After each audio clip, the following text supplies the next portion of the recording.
Craft tutkunları hoş geldiniz. Bu hafta boncuklardan bir çanta yapacağız sizinle. Benim boncuk tercihim bu gördüğünüz ahşap boncuklardan yana oldu. Bir de misina ipi kullanmayı tercih ettim ama size kesinlikle misina kullanmanızı tavsiye etmiyorum. Şu an olsa malzemelerini sıfırdan temin edeceğim bu çanta projesi için kesinlikle tel tercih ederdim. Benim aldığım boncukların yaklaşık 100 tanesi 70 gram geliyor. Çok ağır boncuklar değillerdi. Bu çantanın boyutlarında bir çanta içinde 260-270 tane boncuk kullanıldı. Buna göre siz de yapacağınız çantaya ve alacağınız boncuğa göre gram hesabı yapabilirsiniz. Şimdi gelelim çantamızı oluşturacak olan dörtlüleri nasıl inşa ettiğimize. İlk başta 4 tane boncuğu misinama diziyorum. Şimdi yapmamız gereken şey bu dörtlüyü oluşturabilmek için en sondaki boncuğumuzdan misinamızı geçirmek olacak. Ama ben burada misinanın uzun tarafını kullanarak modele devam etmek istediğim için kısa ipi sabitleyip uzun tarafı alıp en baştaki boncuğumun içinden geçirerek ilk dörtlümü oluşturuyorum.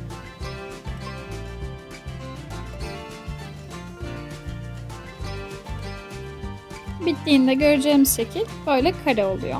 Tabii boncuklarımızın şekline de bağlı bu. Birinciyi elimden geldiğince sağlam yapabilmek için bütün boncukların içerisinden bir kere sadece buna mahsus geçeceğim.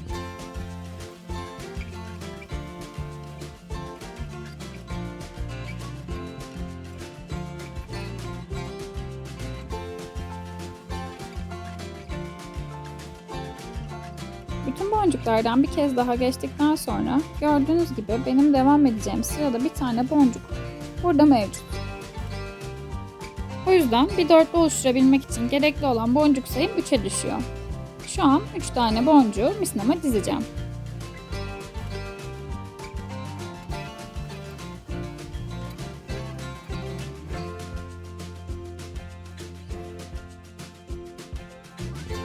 Bu 3 tane boncuğu dizdikten sonra aynı dörtlüyü kurabilmek için az önce gösterdiğim boncuğun içinden ve sola doğru devam edebilmek için de alttaki boncuktan misinamızı geçirmemiz gerekecek.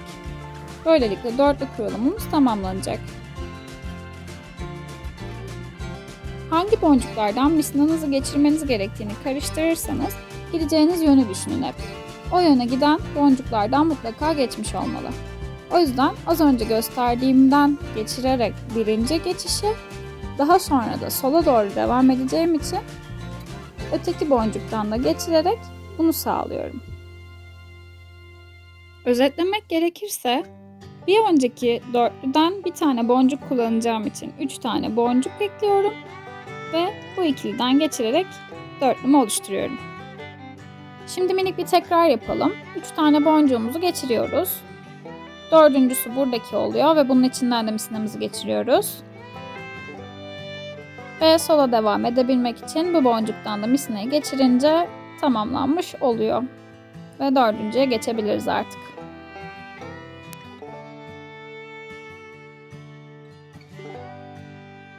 Ben önce modeli daha iyi anlayabilmeniz için bunu uzatmayacağım. Yani çantamı oluşturacak sıra sayısına ulaşmadan size göstereceğim. Bu sıram bittikten sonra yukarıya nasıl devam edilir ona bakacağız. Az önce söylediğim gibi eğer yana devam etmek isteseydim bulunduğum boncuk doğru boncuktu ama ben artık yukarıya gitmek istiyorum. O yüzden en sondaki bu boncuktan da geçirmem gerekiyor misinamı ki zaten misinamın yönü yukarı doğru bakabilsin. Şimdi ekleyeceğim boncuklar buna ilave olacak ve bu sıradaki bir tane boncuğu kullanacağımız için yine 3 tane boncuk eklememiz yeterli bu sırada da. Bazen boncukları çok hızlı geçiremiyorum. Delikleri büyük görünse de kenarlarında tahta kalıntıları olabiliyor. İsterseniz siz misinanızı büyük bir iğneye geçirip öyle de yapabilirsiniz. Ben böyle tercih ettim. Evet, yeni dörtlümüzü oluşturmak için 3 tane boncuğumuzu dizdik ve sonuncunun içerisinden misinamızı geçiriyoruz.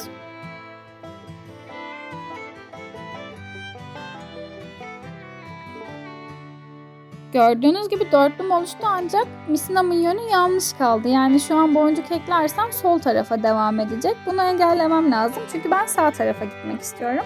O yüzden 2 boncuğun içerisinden daha geçip ipimin yönünü sağa çeviriyorum. Bu geçişle doğru yönü yakalamış olduk. Şimdi bir sonraki sırada 2 tane boncuğu ortak kullanacağız. Yani geçen sefer nasıl 3 boncuk eklediğimizde yeterli olduysa bu sefer de 2 boncuk eklememiz yeterli olacak dörtlüyü tamamlayabilmek için. Bu 2 taneyi ekledim. Şimdi bu dörtlümün sonuncusu şu gördüğünüz boncuk ve ilk olarak ondan misinamı geçiriyorum. Gördüğünüz gibi şeklim kuruldu ama bu boncukların içerisinden daha geçmediğim için diğer boncuklarla üst üste görünüyorlar. Şimdi bu 2 boncuğun içinden daha geçerek yönümü de düzelttiğimde her şey yerli yerine oturmuş olacak. Modeli nasıl kurduğumuzu anladığımıza göre şimdi çanta için gerekli olan ölçüleri vereceğim. Ben elimdeki boncuk sayısından yola çıkarak boyu 6, eni 6 boncuk boyunda olacak bir çanta yapmayı hayal ediyorum. Ve misinamı da tek seferde koparmadan kullanmaya çalışacağım. O yüzden ilk başta eni 6, boyu 13'lük bir sıra kuracağım. 13 olmasının sebebi de bir tane boncuk boyu kadar taban oluşturacak olmamız.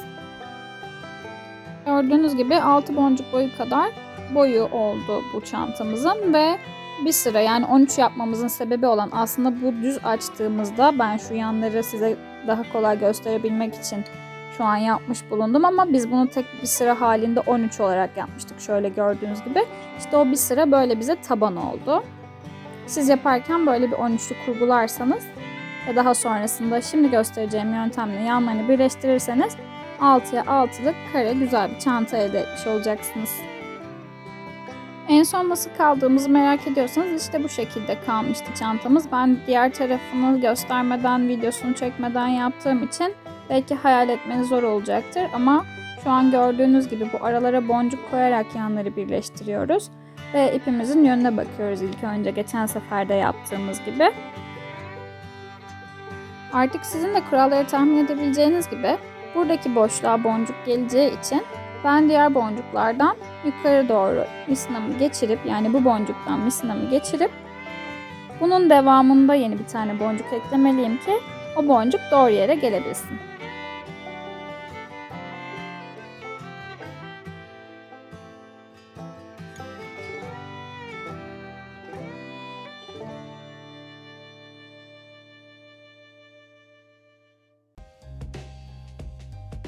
Gördüğünüz gibi boncuğu doğru yerden geçirmişiz ve bu dörtlü bizim doğru dörtlümüz. Şimdi bunu tamamlayabilmek için diğer boncuklardan geçireceğim ve tekrar üst sıraya çıkmam lazım yeni dörtlüm için. Bunu tamamlayıp üst sıraya nasıl geçtiğimize bakalım.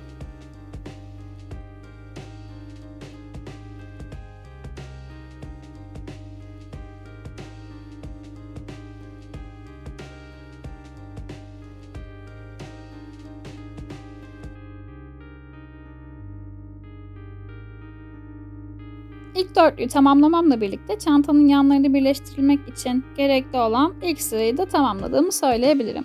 Şimdi bir üste geçmek için hem bu boncuktan hem de bunun bir üstündeki boncuktan geçmem gerekiyor ki boncuğum yine doğru yere gelebilsin.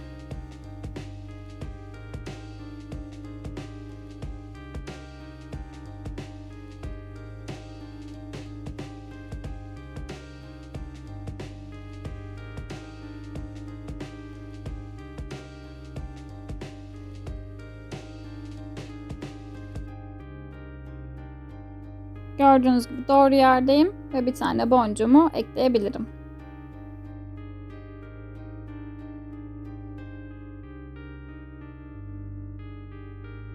Bu işlemimiz çantanın yan tarafını tamamen kapatana kadar boşlukları ve boncukların gelmesi gereken yerleri takip ederek aynı şekilde devam edecek.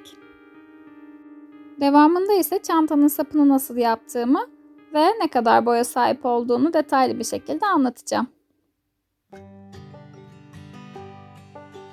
Bu arada tek misine bana yeterli olmadı. Gördüğünüz gibi arada bağlantı noktaları var. Onlarla ilgili de püf noktaları detaylıca vereceğim. Sıkı yapmak lazım.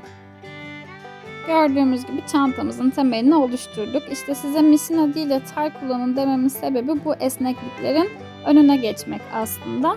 Yan taraflarını da birleştirdiğimizde çantada böyle bir görüntü oluşuyor. Şimdi gelin sapını nasıl yapacağımıza bakalım. Yine çantadaki hali hazırda bulunan bir boncuğu kullanacağı için sapımızın ilk dörtlüsü şu an 3 tane boncuk ekleyerek başlıyoruz. Bu boncukları ekledikten sonra şu anda göreceğiniz gibi yine kareler oluşturacağız. Ve en sondaki boncuğun içerisinden misinamızı geçirerek başlayacağız.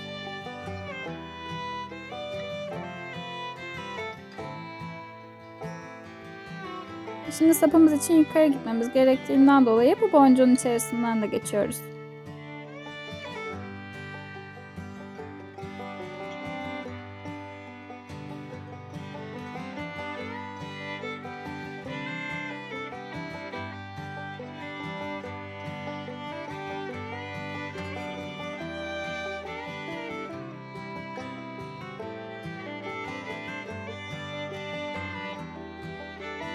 İstediğimiz boya gelene kadar sapını bu şekilde devam ettireceğiz.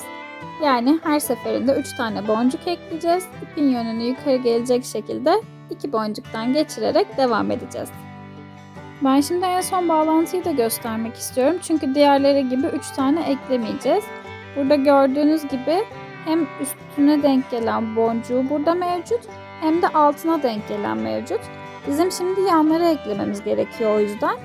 İlk önce bir tane boncuk geçirip onu diğer boncuğun içerisinden misinamı geçirerek birleştireceğim. Misinamı geçirdikten sonra gördüğünüz gibi böyle üçlüm oluştu. Bunu dörtlüye tamamlamak için bir tane boncuk geçiriyorum. Ve kalan boncuklardan da birkaç kez geçirerek burayı sağlamlaştıracağım. Çünkü burası son bağlantı noktam artık. Dayanıklı olması gerekiyor.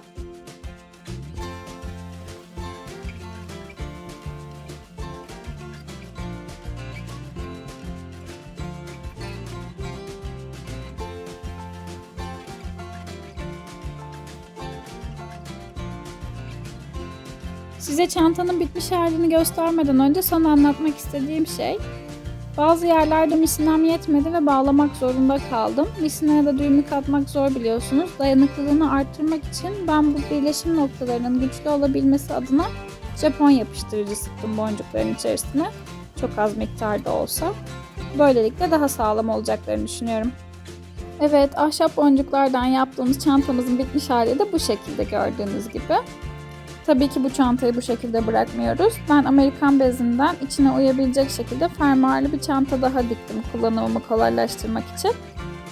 Şimdi onu içine yerleştirdiğimizde nasıl göründüğüne bakabiliriz.